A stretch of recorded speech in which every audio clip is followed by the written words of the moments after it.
Hello and welcome or welcome back. Today I'm going to be working on a bike that's in my opinion is one of the better options on the market today. Lectric XP Lite. This bike is very well equipped even though this is their entry level version of the bike. 20 by 3 tires, bike rack, pedal assist, throttle, integrated light, 300-watt motor. And my opinion about this bike comes from a perspective that even if something goes wrong, I can always dial up a company and get any part I want on American soil. So what's the story with this bike? We got physical damage to both of the brake levers. Customer states he rode home, started walking bike into the garage, bike came to life and create mayhem in the garage, broke everything including itself. So that's where I see a problem. You walk with the bike and crankset turns as you walk. And if the bike is on, pedal assist will kick in and obviously bike will jump away. Taking a closer look at the freewheel, I can see that it doesn't turn that easy, probably rust or worn out or maybe debris. So all we gotta do is change the freewheel to address this issue. You can begin by flipping bike upside down. Just move display so you don't crack it accidentally. Then unbolt the wheels, cut the zip ties, disconnect the motor, and put the chain on the side. When taking off the bolts and nuts and washers, just remember the order. So when you're putting it back together, it is in the same position and the same spacing as it was before.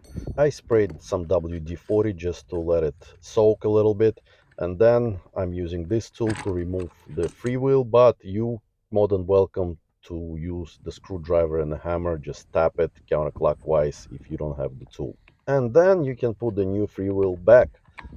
Just make sure if you're ordering, count the teeth. All right, in this case, I have 16 teeth, single speed freewheel. Tighten everything up, and we are good to put the wheel back onto the bike. Just as a reminder, spacers, washers and stoppers go in the same order it was removed. This way you'll avoid wheel being off center.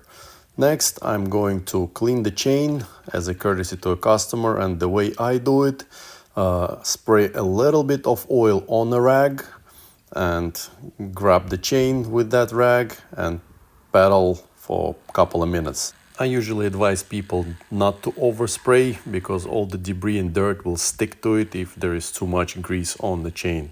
Next, I'm going to retension the chain, and the way I do it, I move the chain up and down, and the play should be about 1 inch.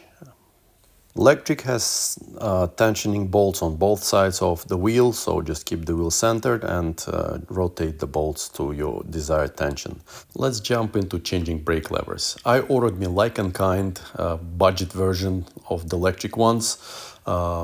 Basically, we're going to disconnect all the wiring, remove all the hoses, unbolt the brake lever, attach the new one, pre-position, don't tighten it up, and then cut the tube, install new hardware. Just make sure you remember the order you removed it from, and don't forget the flange. Then I'm going to use just regular pliers and hammer to tap this little bolt in the nose. I mean, I do have professional tools, but I'm doing this for show that it can be done at home with traditional tools. And then put everything back together. Tighten everything up, clean everything, and the good thing is that the brake lever comes pre-oiled, all right, and there is an oil in the tube. And if you do everything right, you don't even have to bleed the brakes. You just, attach, install, and they should be good to go right out of the box. Don't squeeze nothing before you tighten so you don't lose oil or suck air in. Then clean everything up and let's take a bike for a walk. I noticed that the pedals do not rotate and the pedal assist obviously will not kick in, so safe to walk with a bike. Bike has over 2000 miles on the original battery, and riding the bike I do see that it performs well, rides straight, brakes as it should, and I was able to take it to 20 miles an hour using the throttle. And I say this is it for this bike. Again, Lectric is one of the few brands that I would recommend purchasing because of their quality, ability to reach customer service, and overall design and features. Foldable, you don't even have to have a bike rack to hold the bike around, and overall this is a very good bike. Thank you for watching, and till next time, take care.